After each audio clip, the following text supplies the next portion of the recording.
so many ways it's becoming inspired to love God and to know God deeper. Krishna says, Tesham satatam yuktanam bhajatam priti purvakam tadami bhuri yogam tam yenamam upriyantite.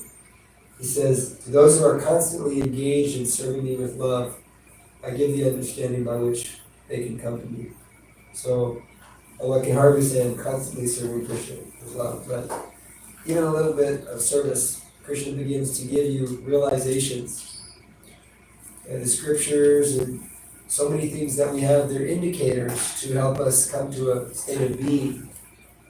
A state of being. That's what God consciousness is. It's not a belief system, sectarian, Christian, Hindu, Catholic, Jewish. It's an experiential thing. That's what knowing and loving God is about. And there are great saints from all the great traditions who have had that experience. What they have in common in each of those traditions is those who attain a certain level of knowing and loving God, they have bhakti, they have devotion for the Lord. So I was thinking about what was inspiring me recently, and I was thinking a good topic to speak on would be God's protection, Krishna's protection.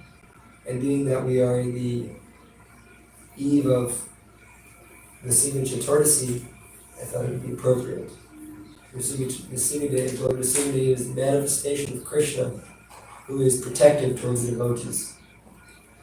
So, God's protection is a very broad topic, and it's something that's been and is discussed amongst all spiritual traditions. But as I began to ponder God's protection, I thought, what does this actually mean? Because we hear that, right? I mean, I grew up going to church, and we hear God is always protecting you. What does that actually mean? And there's some serious philosophical questions I had that were not answered so clearly. Well, God is protecting you from what? What is God protecting us from? That's an interesting point, because if God's protecting us from death, then He's not doing a very good job. So, I don't think God's protecting us from death, because God knows when we're going to die. He must. And it seems like it's kind of a built-in function of this world that everybody dies. Has anybody not died? Has any body not died? So, if God's protecting us from death, that doesn't give me very much faith. But I don't want to count out the fact that God is protecting us. So, God's protection is very real. But we have to know the game in which we're in, the position in which we're in, to actually understand what is God's protection. So where do we actually need protection from in the first place? The fundamental teaching of the Bhagavad Gita, or one of the fundamental teachings of the Bhagavad Gita, is that we are not the body, we are the soul within the body. Krishna says, Jayate Muyate Vakarachin. He says that in this verse, he speaks this beautiful verse, that we're not the body, that the soul is eternal, everlasting, primeval, unchanging. The soul is not slain, but the body is slain. Mahanyate Hanyamade Shalide. The soul can't be slain when the body is slain. So, if we accept ourselves as souls, which is the first teaching of the Bhagavad Gita, then we can't be slain. We've always been, always will be, and we're eternal parts and parcels of Him. We don't need protection from death, because we're eternal. And Krishna explains in that same part of the Bhagavad Gita that the soul can't be burned by fire, withered by the wind, moistened by water, indestructible and insoluble. So this soul is pretty tough, and it's not seeming like it needs protection. So before we can understand what it is we really need protection from, we have to understand who we are. And Krishna, he says, that the living entities are my part and parcel. In this material world, the living entities are my eternally fragmented parts and parcels. But they are struggling very hard with the six senses, which include the mind. So this is our existential position, that we are parts and parcels of God, Yet we struggle very hard with the six senses and the mind. Isn't that true? Our real enemy in this world is our mind. This is who we need protection from in so many ways all the time. And the senses. The six senses are always demanding so many things from us. I want this, I want that. And the mind is not helping most of the time. He's saying, you want this, you want that. And therefore we find ourselves in various precarious situations. And in those circumstances, we feel very unpleasant emotions such as fear, anguish, anxiety, pain, misery. So, if we actually analyze what it is we really want protection from, I was thinking, if we understand we're eternal, and we understand our position, but on all levels of consciousness, the real thing people are wanting protection from is pain. Whether they're on the spiritual platform praying for protection, or they're on the material platform praying for protection. In either case, they're trying to avoid pain. And those who are pious are going to God, are going to Krishna and asking, please free me from this pain somehow or another, this distress. Someone who's in artha, they're coming to God for distress. They're considered very pious. So, the materialist, he's thinking, I don't want this body to die right now. I don't want to lose my position in the world. I don't want to lose my money. I don't want to lose my acquisitions, my possessions, the people around me. Because if I lose these things, I'm going to face inevitable pain. And the spiritualist is thinking the same way. Please protect me. I don't want to lose what I love. And the difference is the spiritualist, he loves God. That's the position of the soul, and he doesn't want to lose his connection with God. Therefore, he's praying for protection against the material energy, against that which is taking him away from God. Because God is the only reality, so that which is taking us away from God is that which is not. And in Sanskrit, that's called maya, or illusion. So, the devotee of the Lord, he's always constantly praying for protection. But his prayer for protection is to be protected from this illusion, this sense of being separated from God, which causes us immense pain. It causes us great suffering. So in the Bhagavad Gita, there's one verse. Mahatmanas timam partha dairi prakriti mashrita vajatyananyamanaso gyata bhutitamagidam. Krishna is saying that the Mahatmas, so we hear that word a lot. It's one of those words that gets thrown around, but a lot of people don't know what it actually means. And according to God himself, Mahatma, Atma means self, right? Maha means great self, so great soul. Mahatma means great soul. But what is actually a great soul? Sometimes we say that, oh, you're a great soul. But they may in fact not actually be a great soul. Krishna gives what a real great soul is. A great soul is a Mahatma. That's a person who's fully under the protection of the divine nature. Mahatmanas timam partha daivim prakriti ashrita. Ashrita means shelter. So he's taking shelter of this divine energy of the Lord. So our understanding is that there's these three primary energies of creation, of God's creation. One is the external energy, that's like matter, like this microphone. Something that has no life to it.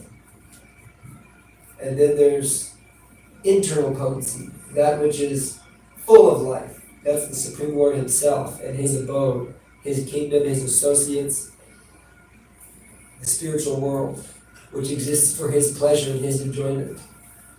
And then there's the material energy, or the marginal energy, the marginal energy, which is in between this internal spiritual energy and external material energy, this marginal energy, which is able to be covered by matter or covered by spirit. It can either be both. So the example commonly given is like a beach. On a beach there's dry sand and there's water, and there's some place in between that's sometimes covered by water and sometimes dry sand. And so that would be us. We, the souls, these jiva souls, the type of soul we are, we're the marginal energy. We're in between matter and spirit. We can either be covered in illusion, totally absorbed in this world, or we can be totally absorbed in the spiritual world, or we can be, fluttering between both, or this marginal energy. And a Mahatma, a great soul, who's under this divine protection, Srila Prabhupada translates this Daini Prakriti Mashrita as he who is under the protection, that word protection, of the divine energy of the Lord. Daini Prakriti Mashrita. So he's not under the material energy. He's protected by the Lord's internal potency. He's protected from illusion. He's protected from Maya by the internal potency of the Lord. And why is that? Because he understands Krishna's position. He understands God's position as the source of everything and all that be. He has full awareness of God's position, and therefore he can very easily engage in this service to the Lord. He knows God, and therefore he takes shelter of Him. It's just like if we want someone to protect us, and you have some, 3-year-old little girl offering you protection, or you have Mike Tyson offering you protection, who are you going to choose? We're going to choose he who has the most power to protect us. And he who has the most power is Krishna. Krishna is Bhagavan. He's full of all 6 opulences.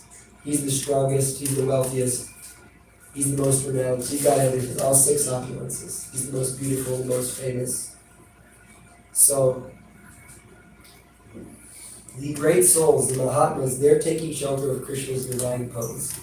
They're taking shelter of his internal spiritual energy.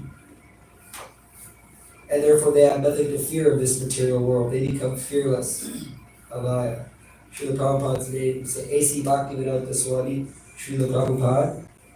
And so this A.C. is Abhay Charanadavinda. Means he who's fearless in the service of God. Fearlessly situated at the lotus feet of God. So Srila Prabhupada was fearless. And the devotee becomes fearless. He becomes Abhaya. Because he knows by factual experience that Krishna is protecting him. He has nothing to worry about at any cost because he's taking shelter of this internal potency of the Lord. And so this all sounds very philosophical and nice. So how do we do that? How do we take shelter of this internal potency? Krishna gives us in the very next verse of Bhagavad Gita, he gives us a very practical example, demonstration of how to do this, how to take shelter of this internal potency. What are the activities of a Mahatma? What is the activities of the great soul? Krishna says, Satatam Kirtanesvara. Satatam means eternal, Kirtan means chanting the holy name, chanting my glory. So someone who is taking shelter of the divine potency, they're always chanting the glories of God. They're performing kirtan, they're always chanting the holy name. Hare Krishna, Hare Krishna, Krishna Krishna, Hare Hare, Hare Rama, Hare Rama, Rama Rama, Hare Hare. Yatantash Dridravataha. So everybody is endeavoring very hard in this world. It's a fact. Even lazy people are endeavoring very hard to be lazy. People who are, I know quite a few people who are ex-drug addicts, and the determination they had to obtain their fix is immense. Actually, I know one ex-drug addict who actually drug addict for a very long time, actually calculated how much money they managed to spend on drugs for the years they were doing it. It was about $400,000 they calculated. They managed to earn $400,000 for their drug habit for over a period of a few years. But that's more than most people can earn in their lifetime. But because of the sheer determination to obtain that fix, and it's a very expensive drug they were using, but either way, the determination was there. So some people are determined to take care of their families, determined to keep up their ego. There's so many different things people have determination for. Guru Maharaj was speaking last week about determination, different types of determination. So, Yatantash Dridravataha, if we want to take shelter of Krishna, if we want God's protection all the time, we should endeavor to serve Him with great determination. So we're always serving something. This is a principle of the soul. The soul is always engaged in service. We're either serving our senses, or we're serving our mind, or we're serving our spouse, or we're serving our government. We're serving something. You're always serving somebody. You never avoid this service. Bob Dylan says, you have to serve someone. Maybe the devil or maybe the Lord, but you gotta serve someone. So, we should endeavor to serve Krishna. If we're gonna put our energy and time and determination into something, why not become determined to serve God? Then we're guaranteed to become a Mahatma and get this internal potency, which the actual Sanskrit word for this divine potency, this internal protection potency of God is Ladidi Shakti. Ladidi Shakti means the Lord's pleasure energy, who's overseen by Krishna's beautiful consort, Srimati Radharani. And so, if you want pleasure, then I think the source of all pleasure, Krishna, and the personification of that pleasure, Radharani, is the place to get it. So one who decides to chant the Lord's glories all the time, and to endeavor with determination to serve God, to make God the number one person in their life, that person experiences immense pleasure.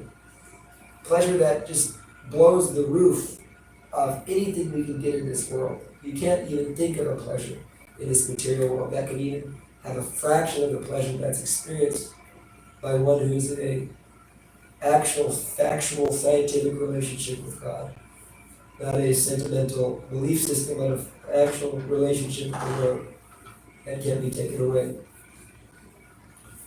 So, and then Krishna says, Namashantashtima Bhaktya, that such a Mahatma who has this divine protection, he's always bowing down before me with great devotion. So, understanding the Lord's greatness, understanding His love, understanding His kindness, a person is obligated from their heart to bow down before Krishna in great love and devotion. And some people are very disturbed by this act of bowing down. And like our dear Dasa Prabhu likes to say, you will bow down at the time of death. We're all going to bow down eventually. So we might as well bow down out of love, rather than out of being killed by inevitable death. So, bow down before Krishna with great love and devotion.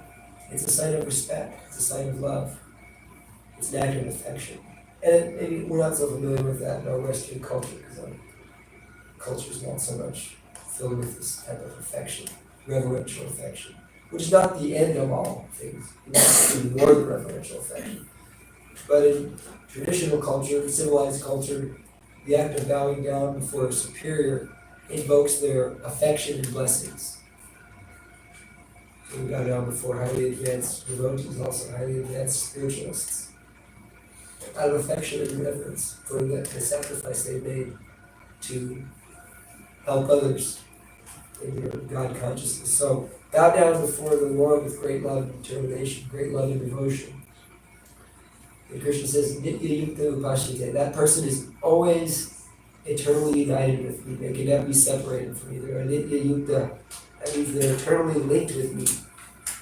So, if you've come here before, you probably realize, and if you haven't, you will realize that this is our process. This is what we teach here. How to chant the Lord's holy name with great determination, with great love, with great affection, great exuberance. How to serve the Lord with great devotion in all kinds of circumstances.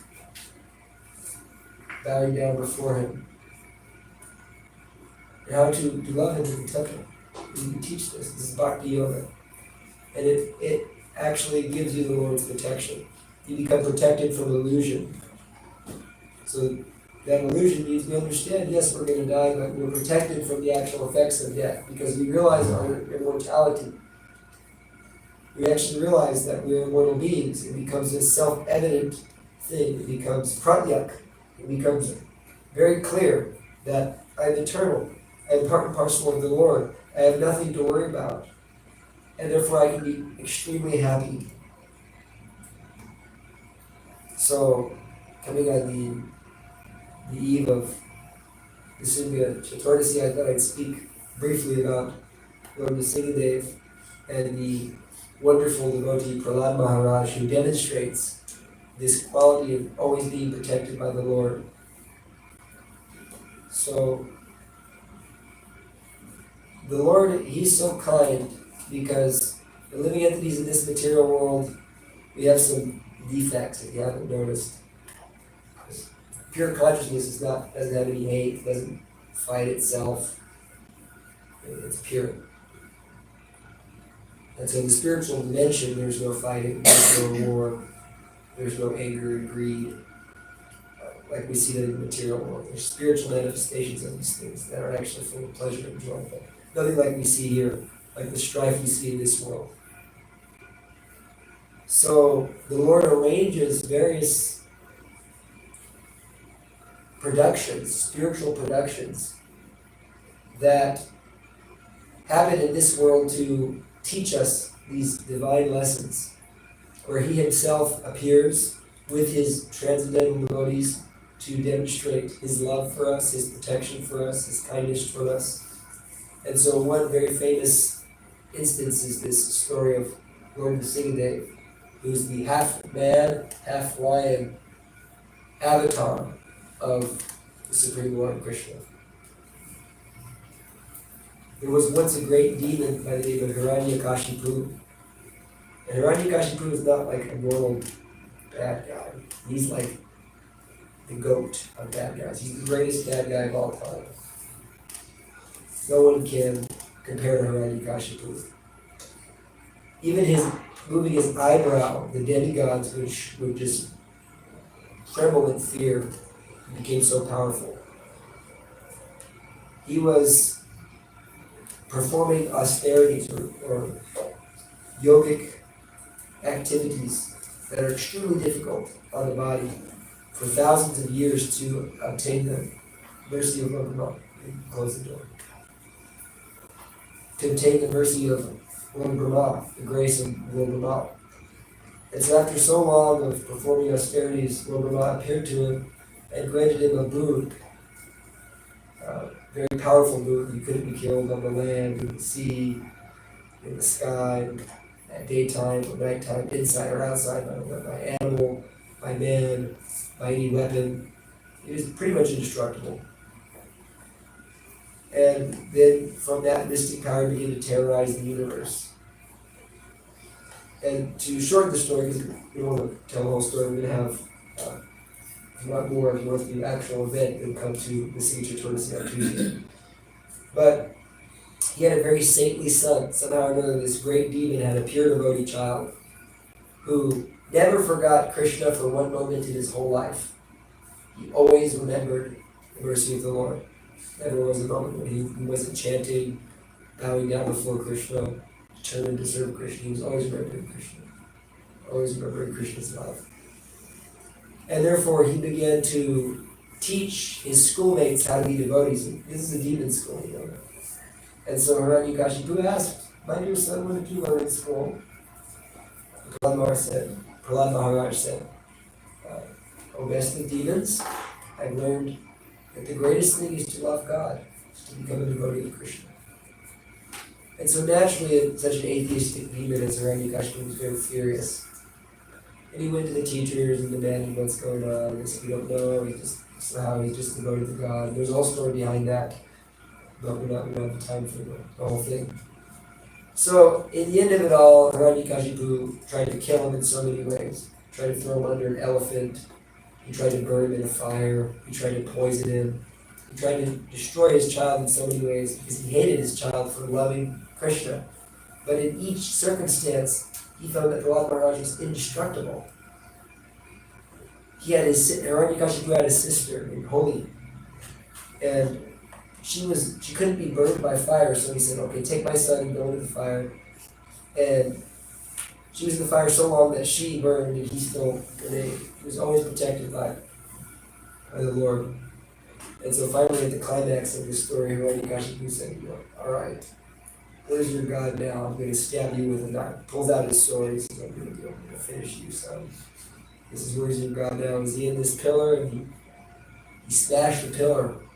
And from that pillar, the Lord appeared in this half man, half lion form and proceeded to rip Hiranyakashipu to shreds. And ripped his guts out. And completely protecting the moon of his devotee. Because Lord Nrsimhadev is neither man nor animal. They were actually killed on the veranda, which is either outside or inside. They were killed at dusk. He was killed at dusk, which is not daytime or nighttime. And he was killed by nails, which aren't weapons. So the Lord ripped this demon apart out of protection for his son and the whole universe. So that's a beautiful story, and there's so many beautiful prayers and philosophical details that can be spoken about. But that wasn't the focus. We just wanted to tell that as some example. If you really want to hear that story, please come on Tuesday night. We're doing something similar to this. We'll have some plays and nice kirtans and very sweet. But just to conclude, there was two verses I wanted to just talk about very quickly. One of them was Bhagavad Gita 9:22, which is very beautiful verse that's been coming up a lot in my thinking of realizations and things. Krishna says, but those who always worship me with exclusive devotion, meditating on my transcendental form, to them I carry what they lack and I preserve what they have. So this is very personal. This is Krishna's. He's revealing his heart to us. He says, if you give your heart to me, well, I'll always protect you. I'll preserve what you have. You won't lose any spiritual value, and I'll carry what you lack. I'll always protect you. If you're always devoted to me, which is how a devotee acts whenever we're in danger, whenever we think we need protection. We just call out to the Lord, because he's the only one who can save us. If Krishna wants to kill you, no one can save you. It's guaranteed. And if Krishna wants to save you, no one can kill you. So you might as well get on God's side. And the last verse I was thinking about speaking, just saying briefly, is the most famous verse in Bhagavad Gita, which says, Sarva dharma prityaja mamekam shargam vijaya ham tvam sarva papebhyo moksha shalivasya. Krishna says, abandon all the varieties of religion. Sarva dharma prityaja. Abandon all varieties of religion. This is God telling you to abandon religion. Mamekam, and make me the number one person in your life. So we all have people in our life, but Krishna should be Mamekam. He should be the number one. If you make Krishna number one, that he's the person I love the most, he's my everything, I'm his, and he is mine. Mamekam Shandam Bhaja. And Krishna says, I will relieve you of all your bad karma. Do not fear. And the verse right before that, he gives you a beautiful process of how to do that. He says, always think of me, become my devotee, worship me and offer your homage unto me. In this way you will come to me without fail. I promise you this because I am your very dear friend. So no one can love you more than God. And God's always wanting to protect us from being covered by illusion. We can't stop hardship in this world. Krishna himself says this world is dukkhalaya mashashvatam. It's temporary and full of misery. So we don't need to pray to God to stop these miseries. We should pray to him for the strength to overcome them and become closer to him. And he'll always protect us in that endeavor. He'll always preserve us in that endeavor. There's absolutely no doubt. Any material endeavor, there's always a chance of failure. But if you said, I'm giving my life to God, there's absolutely no chance you can fail. If you sincerely follow the process of Bhakti Yoga. Thank you, Hare Krishna. We have time for a few questions, maybe one or two quick questions, or one question. Chandrika.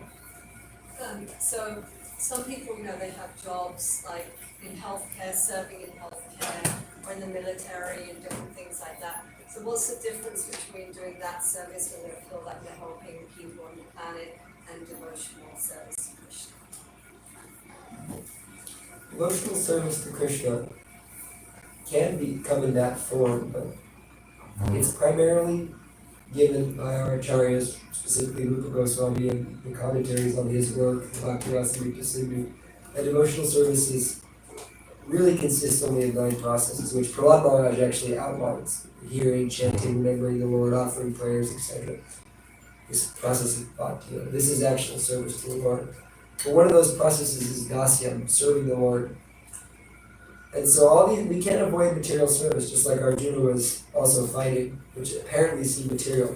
But if it's blessed by the devotees, and if the fruits of that service are used in the service of God, somehow or another, Prabhupada used the word dovetailing, then that also becomes an act of bhakti yoga. So this is a science, no matter what you do, as long as it's not inherently really bad karma. Whatever your occupation is, it can be used in the service of the Lord. So we have to just learn the process.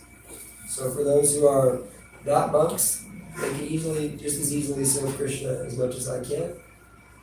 Just a matter of learning the process. And learning how to use those skills in the service of God with the right mindset. Thank you. Is there anybody here for the first time? Do you have a Bhagavad Gita? Actually, yeah. You got this, I'm sure Prabhu's got a very special copy. And so if you don't have that copy, I recommend to take it. This is Bhagavad Gita as it is. It's very, he doesn't have this copy. Okay. It's very scientific, and it's coming in a line of teachers. It's considered the most authoritative copy of Bhagavad Gita. Okay, I think we're about out of time. Thank you very much.